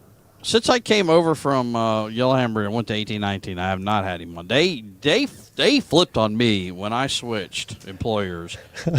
I turned it to the enemy, and it was nothing like that I did personally, other than change employers. So, like, if that's the way this is, then I guess that's just how it is. But yeah, they guys, if you didn't know, Alabama Political Reporter is skewed even further to the left. So but it's also like one of these, like, hey, if you want a message on, you can, I suppose you can write them a check and they will kind of be sympathetic to your cause. Well, one of the causes is whatever state agency wants to advertise on the V or on the front canvas of Alabama Political Reporter, but they don't. These are your tax dollars. So we found out it's on the state checkbook site. All you can do is go look up Alabama Political Reporter, how many checks have been written from the state to these guys. Yeah. And you will find a lot of money, a lot of Alabama Department of Transportation money has been spent on advertising with these guys. Why, how, who reads this, and why would you fund something? Why would you enable these people who are very critical of Republican politicians in this state? And listen, this isn't just... One more thing, because I know I'm a little long-winded here, but one more thing. You guys out there running these campaigns, these cycles that pay these guys are enabling a lot of this. You need to stop right now. And that's the reality is, before Dale jumps back in on his own question, I'll just say I never use their stuff on my show, partly because there's a personal animus between me and Bill Britt, big time. But the other part of this is it's a liberal screed. And what begalls me right now is you guys have just, 1819, great job on this. Craig Monger wrote the article. I just read it a while ago. $100,000 of state tax money has been spent advertising on the website of a organization that then screams about the Republicans who pass the budgets for these departments to then write checks to. It makes no sense. It's like a self-inflicted wound. Why would you do this, Dale? Well, the reason is because the people that read it are your former colleagues there in the Alabama State They're the Senate. only ones who read it. Right, exactly right. And they have somehow effectively scared them to death. And it's just amazing. These guys are such pansies. There's just no other way to put it. Why are you afraid of people that if you don't talk about them, they have no impact on them? Well, nobody knows, no one listening to this knows who Bill Britt is, who the Alabama Political Reporter is, but the people in the legislature do, and it is amazing to see the amount of it. They're effective, don't get me wrong. They shouldn't be, but they are, because they are scared of them. And the fact that they're using state tax dollars in order to fund this machine of smears and nastiness, listen, we already have one state-funded media. It's called Capital Journal, all right? We already have that. We don't need more state media out there. This is ridiculous and absurd. But at least Todd Stacey's a nice guy. I mean, come on. I never say he's not a nice guy. I like Todd Stacey. I do too. But here's the other piece of this is what they do with these is the stories aren't true. Mm-hmm. They're never true. They just scream nastiness about Republicans. They put clickbait headlines on them. But then what happens is you see those headlines being recreated as a mailer during the campaign season as a story that people think is true because it's a headline somewhere. And that's the gift of Alabama Political Reporter to all of the naysayers and the non-Republicans, is they become a headline that can be used as a mailer later in a campaign. That's it. They can put an ad on TV, and at the bottom they can put Alabama Political Reporter, blah, blah, blah, blah, blah. Yep. That's what they do. All right, do I have time for a question? I'm going to do a quick one. All right, let me ask you this. I'll tell you what, I'll ask a very quick question. If Donald Trump's elected, which I believe he will be, is he going to pardon Hunter Biden? Throw it out there real quick. Dale, what do you think? God, I never thought about it, but maybe. Who knows? We saw who he was after the last election, trying to make nice with the Clintons. I don't know. He's pretty bitter right now. Maybe not. Jeff, what do you think? Is it a strategy? Would he do it? Definitely. I think Hunter Biden's got a better shot at a pardon from Donald Trump than he does from his own dad. I actually agree. I think so too. I think that literally Donald Trump comes in, and all the people who said he was going to be a hater and throw them all in jail and do all the things, he's going to pardon Hunter Biden and say, "Don't you love me now?" Now, hold on. If Donald Trump had a yard sign that said "Put MSNBC in jail, Trump 2024," would that help his chances? Well, that might help his chances. Okay. You take Trump. You can't take Trump literally. You have to take him seriously, but don't take him literally. I'm going to have to process that during the break. All right, we're taking a break right now. Round one, that flew by. Round one, I think it was that filibuster from Jeff. We just kind of flew by our time. All right, Phil Williams, Rightside Radio, Jeff Poore, Dale Jackson, the Grand Council. Y'all stay tuned. We will be right back.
We are back. Phil Williams, Rightside Radio, solid, conservative, and just plain right, giving you all the truth to put on bumper stickers. Let me jump right back into round 2 of the Grand Council. And by the way, I gotta go ahead and just say real quick, Dale, one of my listeners just texted in, Jay from Hartselle. He said, I've never seen a picture of Dale Jackson, but I envision him as like the Nacho Libre of talk radio. That's close. Close. First question, second round. Jeff Poor, what do you got? I don't know how much cable news you guys watch, or maybe you could pick up on it, maybe a little bit on social media. But I started to sense some panic from the left media. Oh. Biden isn't. Biden, this conviction on Trump isn't really moving the needle like they had hoped, and that Biden is in trouble. Biden's definitely in trouble. In fact, I tell you what, you're stealing one of my questions I had written down here, but I'm gonna use it as a segue into what I was going to say too. The Juneteenth celebration on the White House lawn the other night. Did y'all see it? Biden was absolutely stoned. I mean, he did look like, I don't know what he was on, but I think the sleeping medicine was already colliding with the whatever it is they use to juice him up, and he was absolutely stoned on the White House lawn. Couldn't say his words well. Just stumbling around, standing there still, freezing up. And soon thereafter, pundits were already calling on him to step down now. Was it Nate Silver, one of the major pollsters, said it's time for him to step down. Yeah, 538 said it's time for him to step down. Do it now before it's too late. Your thoughts, Dale? So it happened on June 10th, but it was Juneteenth. Yeah, exactly. I'm convinced that Biden got those confused, and they tried to talk him out of it, and he was like, "No, it's June 10th," and so they got all upset. But yeah, they're ready to push him out. But we're in the same place we've been all along. If he doesn't die, he's your guy. There's no way to get him out any other way. There's polls out today that show that like a third of the country think Kamala Harris can win, and Democrats and African American voters are only slightly more positive about her. And it's just not. It's not her. And they know that if they go a different way, then you already got the Jew haters that are not going to go with Biden until he slaughters Jews on the floor, on the grass at the White House. Imagine what happens if they push Kamala Harris out and go with someone like, Gavin Newsom or something. Your own question. What are you thinking there, Jeff? Yeah, so like you just feel it. Like, okay, so Donald Trump was convicted a week and some change ago, yet they are so myopically focused on the Supreme Court right now. Yeah. I think there's something going on here. Like, these guys in the media know this is helping Trump, and this isn't going like they are, so they're having to go another direction. I'm going to tell you, I made a prediction last week that I think that the reason why the first presidential debate is so early is because they want to see how Biden does, and then they schedule the next one for so close to the election. Well, they're not going to do it. And they're going to find a time between then and the convention, which they also scheduled late to give them time to find a new way to get Biden out and somebody else in. That's what I'm thinking. I'm thinking this is a test run coming up for the debate. Dale, what do you got? All right, since we're running out of time here, Alabama and Auburn both opt out of high school football championship hosting because of the new college football playoff. Are they overly optimistic? Should Auburn really be like, hey, we're going to need the stadium at that time? Because I don't think they're going to. Maybe they should have just held on and got the payday. You take it first, Jeff, if you want to. No, I think they just had to. You had to take the chance there. You can't, because you have to schedule these things years in advance, and this is just the product of that. I think it's too bad for the players because they could have just come up with like a contingency plan, because that's got to be a big deal for some of these high school players to get to play. No, but you can't. You got to book the hotel. The hotels are booked, and all these things are arranged with blocks and stuff like that. It's a massive economic generator for the entire community. It's not just the stadium use. True. So I agree. I think they had to do it. Is Auburn being optimistic, Jeff? You're an Auburn guy. I'm an Auburn guy. Yeah, you both are. They're not going. They're not going to the playoffs for a little while. Okay. All right. Real quick, as we head towards the end of the whole shebang here. So Hunter Biden again. The irony. I find the deep irony. So the other day, he's convicted of gun crimes while trying to use a defense that is a talking point of the NRA. And on the same day, the jury comes out with the conviction. His dad is at a Moms Demand Action conference speaking against gun rights. Comments from the peanut gallery here. What do you got there, Jeff? I don't like the verdict. I think the verdict was all. I think Hunter Biden is a sacrificial lamb. Notice they got him on something they couldn't tie daddy to. That's all this is. It is a sort of backdoor lawfare. Backdoor lawfare. All right, Dale. Yeah, I'm not psyched on the case they chose here because it lets them off the hook on a lot of other stuff. But remember, the only reason this ever happened and the only reason this ever went to trial is because they tried to actually tie all this stuff together, give him a pass, and then the judge said you can't do that. And then the Justice Department goes, well, then I guess we'll try this, and they had no choice. So I don't think it was like this plot. The plot got blown up. This is the result of that, and this isn't justice. This is just a continuation of the scheme. The hubris, though, of the DOJ then coming out and saying justice has been served, no one's above the law, after they tried to give him the sweetheart plea deal of the century. But I think the other thing that y'all missed in my poorly worded question was the irony of the fact that that Hunter Biden was convicted on gun crime issues the same day his dad was speaking about gun control at a gun control conference. And threatened us with F-15s. And yes, because you got to have that F-15. That's the way it works. Hey, if they have F-15s and we only have AR-15s, why are they worried about it? If they've got us pinned down and we can't do anything about it, chill out. Because Joe Biden said we got cannons. That's the thing. Cannons? People got cannons. All right. As always, I appreciate both of you. Jeff Poore, FM Talk 106.5 in Mobile and 1819 News. Dale Jackson up yonder at 92.5 FM 770 AM WVNN in Huntsville. Host of their own radio shows outright. And oh, by the way, writing good stuff on the news lines. You guys, we'll be right back.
We are back. Phil Williams, Rightside Radio. Solid, conservative, and just plain right. Just covering down on some major ground across the northern half of the most beautiful state. I'm talking about the most beautiful state in the nation, Alabama. And I mean to say this show goes like way down south of Birmingham and up north of Huntsville, from Tuscaloosa back to Gadsden, and parts of Georgia, Tennessee, and even Mississippi, all thrown in just for good measure. Hey, I'm going to pause here for a second. I want to give you guys something big to think about and give you something free at the same time. So here's the deal. This being the crazy world that it is, and it is, you are out there working hard right now. All you right side ruffians, you're working hard to plan for your future and also stand up for your beliefs. So what if you found out, though, that in the middle of putting investments away for your future, that the things you're investing in are going to things that are absolutely contrary to what you believe in? That's the problem. So maybe it's time for you to meet Paul Breyer and the team of PhDs and financial experts over at our newest sponsor, Inspire Advisors. So Inspire Advisors, I'm talking about financial planners who consider things like who you are and what you believe in as much as they do about helping you fix your bottom line. These are solid local experts using biblically responsible investing, data-driven strategies to maximize your return, and they do it in a way that has a real impact, yes, on your bottom line, but also on the world in which you live. And this is what I call like real financial freedom. So if you want to know more, here's the free thing. You ready? If you want to know more about what's in your portfolio, then go online and they'll give you a free impact report. They'll check it out and give you a free impact report. Go to www.moneypatternwealth.com. That's moneypatternwealth.com. Inspire Advisors. You can also, by the way, go to our website, rightsideradio.org. We got an advertising or sponsors tab. Go to the sponsors tab, click on their logo, takes you right to their website. So yeah, rightsideradio.org or moneypatternwealth.com. That's conservative, godly, balanced financial freedom with Inspire Advisors. Check them out. All right, let me just take some text messages and get some things caught up here because I am woefully behind because they had a lot of content. Tyler from Huntsville says, when I did Uber on the side, I picked Dale up and I mixed him up with Mark Levin. That's almost as good as the Nacho Libre.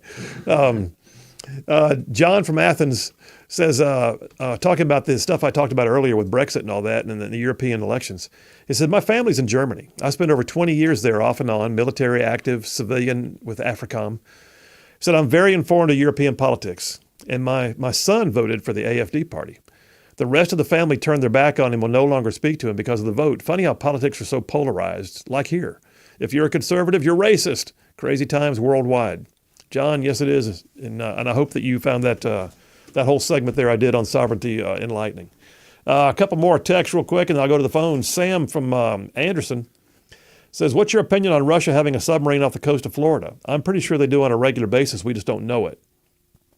For us to know they're there because they're advertising they're there is the real story. And I'll probably, at this point, I'll probably do a segment on this very soon.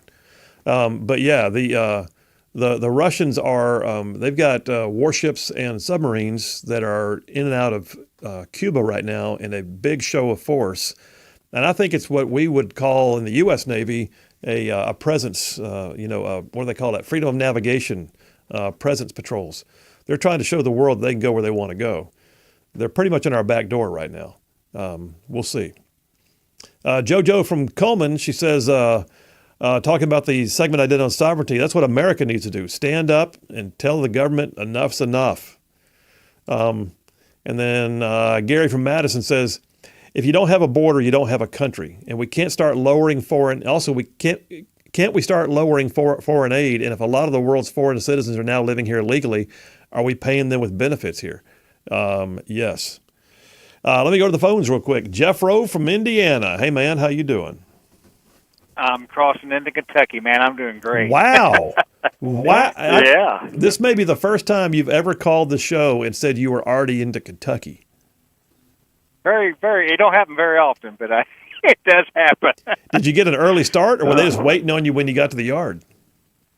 When you got trailers on both ends and Nashville's not that bad, then it just smooth sailing, man. Sweet. All right. Well, good deal. What do you think about today? What do we do that tickled your fancy today? Well, what's tickling my fancy right now is that Congress has held meritless Garland in contempt. I did see that. I was going to bring that up as a breaking news point in a moment. They just did that like moments ago. Yes. So I want to know, how in the world do you drive, text me, call the show, listen to the show, and also watch the news and get headlines to tell me about on the air? How do you do all that while you're driving? I'm a multitasking guy.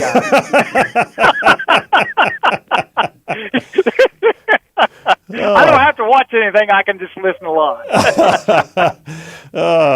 Yeah, but that's Merrick Garland. I mean, I don't know what's going to come of it, but the fact that, and they voted, it was. I mean, the margins were close. It was fairly much a party vote, but it was like 217 to 206. So it was not like one vote off. It was a good spread. Yeah, exactly. And so I guess he'll steer clear of the House right now, because otherwise I believe the Sergeant at Arms has the ability to arrest him now. I don't know how they're going to handle this. But for those who don't know, he's being held in contempt because he refuses to give over the not the transcripts, but the actual recordings of the interview that President Biden did with the special prosecutor, Ben Hur, and it just, you think, okay, they don't want it coming out. They're giving us the written transcripts, but you don't get mood and tone and pauses and all that in a written transcript. And I'm not sure, is being in contempt of Congress, is that a misdemeanor or a felony? I don't know, but I do know there's penalties attached to it. And you're right, the Sergeant at Arms does. That's why, if you remember when Hunter Biden was being held in contempt, he actually showed up, but he showed up, I think he was being held in contempt by the House, so he showed up on the Senate side because the Senate has different jurisdiction over their steps.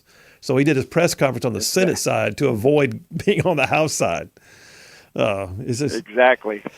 It's so like I say, go ahead. No, I would say it's a little bit of gamesmanship here. I don't know if anything's going to come of it. It may be purely symbolic, but the reality is he can't just get away with ignoring a congressional subpoena.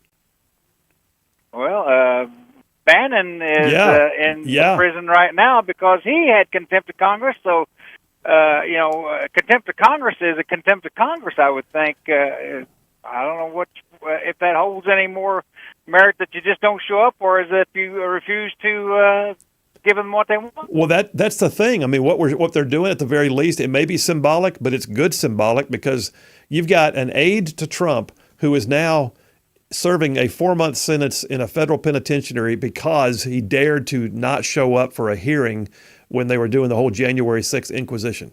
And he was held in contempt of Congress. And so now Steve Bannon's in jail, but Merrick Garland can do whatever he wants and defy Congress. It doesn't work that way.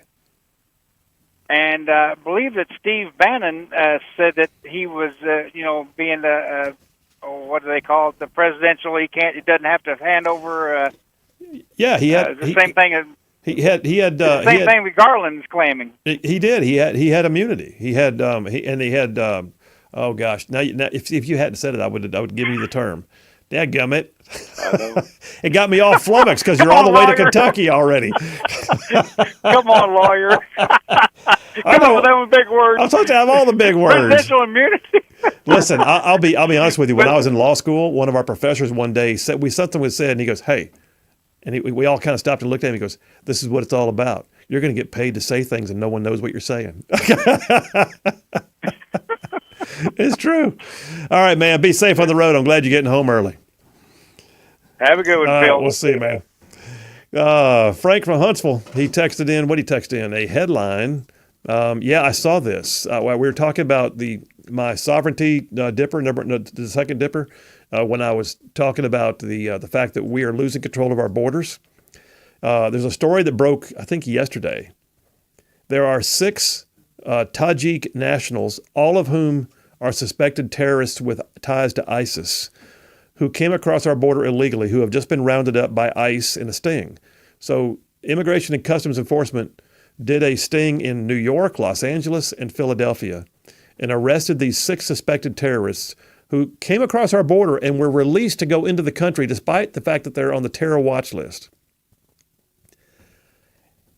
Here's the story that I think's in the background on this.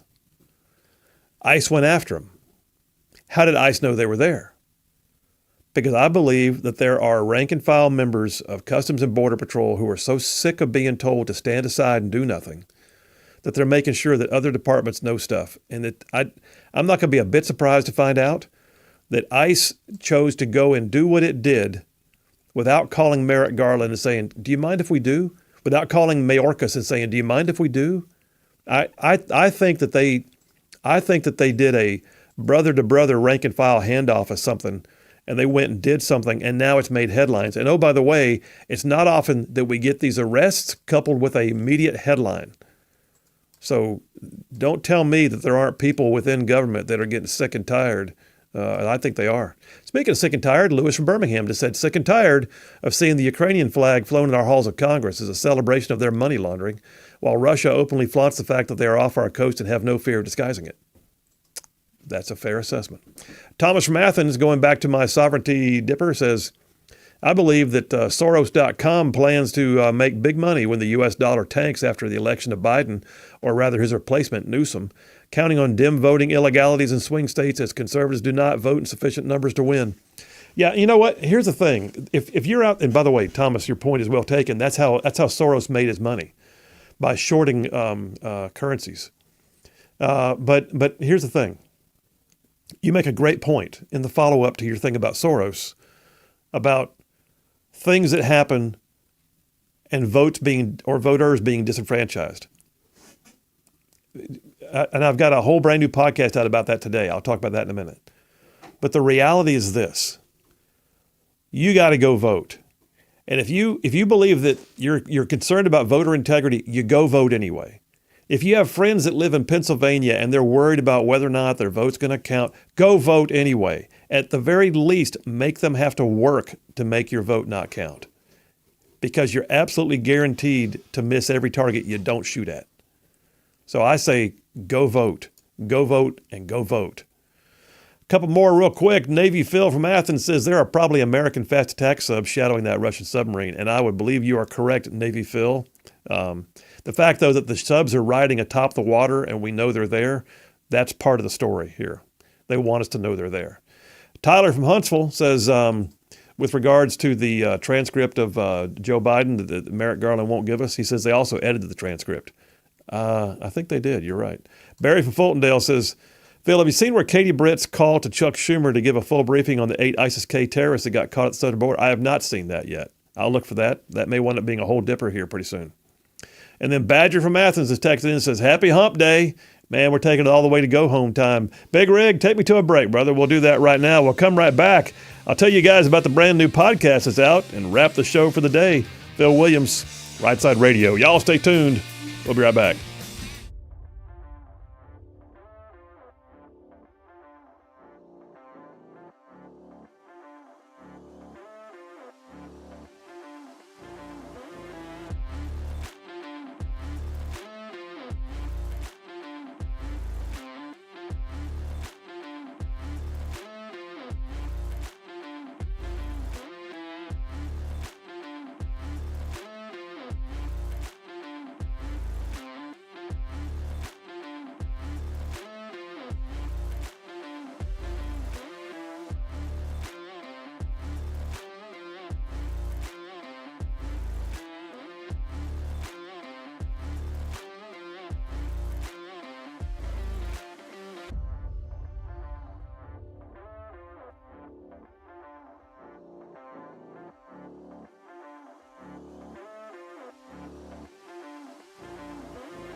We are back. Phil Williams, Rightside Radio. Solid, conservative, and just plain right.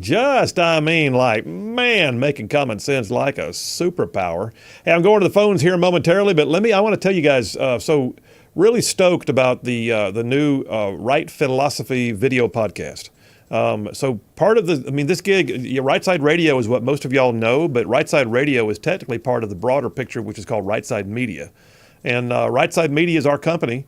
And we have a variety of things. The radio is still the bread and butter. It's the hub of what we do. But every single day, we've got podcasting versions of the radio show going out at night, which has got like 227,000 downloads now. We've got a written word that I send out every week that gets published in like 18 different news outlets around the state. And then on top of that, we just started video podcasting. The first, I say first because we've got another one coming right up, but the first in the string of podcasting is called The Right Philosophy. It's me. It's filmed at my house. And I picture kind of like my monologues I do at the beginning of the radio show, but they're video format, and I'm sitting in my study at my house. We're really pleased with the level of the quality of production and the intros and everything else that goes along with it. And the latest one is out today. It's called Voting is Sacred. And so I encourage you to check it out. There's some great stuff on there. I think it's the 10th episode already. So they come out once a week on Wednesdays. And today, the latest episode of Right Philosophy is there. You can go to rightsideradio.org, click on the podcast tab, click on the logo for the Right Philosophy, and just enjoy it. I hope you do. We're enjoying doing it. Let me run to the phones real quick. Is that Brian? Brian from Huntsville's on the line. What you up, buddy? How you doing? Hey, doing okay. And first of all, congratulations to Jeff from Indiana, because if I tried to multitask driving a vehicle that way as much as he does, I guarantee a trooper would have me pulled over for distracted driving.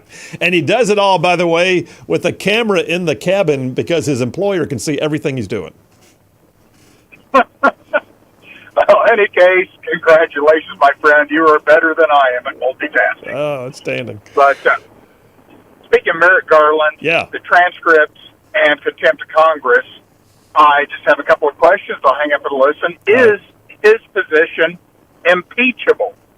And if he can be impeached and is, where does the replacement come from? And I'll let it go from there, sir. Thank you.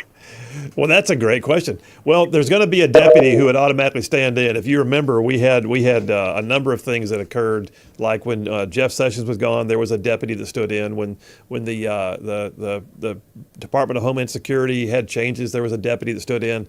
So if he ever left the position, I feel certain that a deputy would fill the role for the time being. It would not go without somebody being in charge, obviously. But is it impeachable? Potentially. I think he could moot the issue right now if he wanted to by just producing it. But he's in the middle of an election season. And you got to know there's something about this video, or is it just audio? I think it's video. But anyway, there's something about this thing they do not want to get out. Because I guarantee you, there are moments when Biden gets his words messed up. I guarantee you there's moments when he doesn't know what to say. There's moments when you can tell he's confused. I guarantee you it's all in there. And you might almost, and who knows, there might even be an angry outburst, because, one of the signs of someone being in dementia is that their reactions are overly skewed sometimes. And you can see Biden when he gives his speeches, and he gets these angry moments. And I'll look at the screen and go, oh, look, Angry Joe's back. But he does. And then part of that is because his reactions are skewed because of what I believe he's probably dealing with. Anyway, all said and done, this may, in fact, be impeachable. I hadn't thought about that. I'd have to look it up. And if he's gone, does anybody take his place? Well, there's already somebody in the wings that would take his place. So, in fact, I would bet that the vast majority of what happens, Merrick Garland's not the one who does it anyway. He's got people. All right. What else we got here real quick? Oh, David from Buc-ee's is texting in. By the way, did I tell you this, Big Rig? We were driving back from speaking in Athens on Memorial Day. I told the family, I said, we got to stop by Buc-ee's. I got to see if I can find David. And we found him. Did I tell you that? Yeah. Yeah, very cool. Got to meet him. I haven't met him yet. Yeah, you need to go to Buc-ee's. I need to meet Chef Ben, too. I'm hungry. Chef Ben can do some serious cooking. David Buc-ee says, Phil, looks like Leah Thomas won't be representing the U.S. at the 2024 Summer Olympics. Yeah. Leah Thomas's Olympic dreams were dashed after a legal challenge to the World Aquatics transgender policy fails. I saw that. And somebody told me that this dude who calls himself Leah Thomas is actually considering dropping out of competitive swimming altogether. John from Huntsville got the grades in. Says Big Rig, Dale Jackson, and Jeff Poor all get an A+ for their equally awesome performances, but today's winner is obviously Phil. I like it when he says obviously. Obviously Phil with an A++ for his spectacular hump day performance that was jam-packed with spot-on content. Congratulations. Thank you, John. Appreciate you. I like it. All right, listen, you guys have an amazing night. We will see you tomorrow.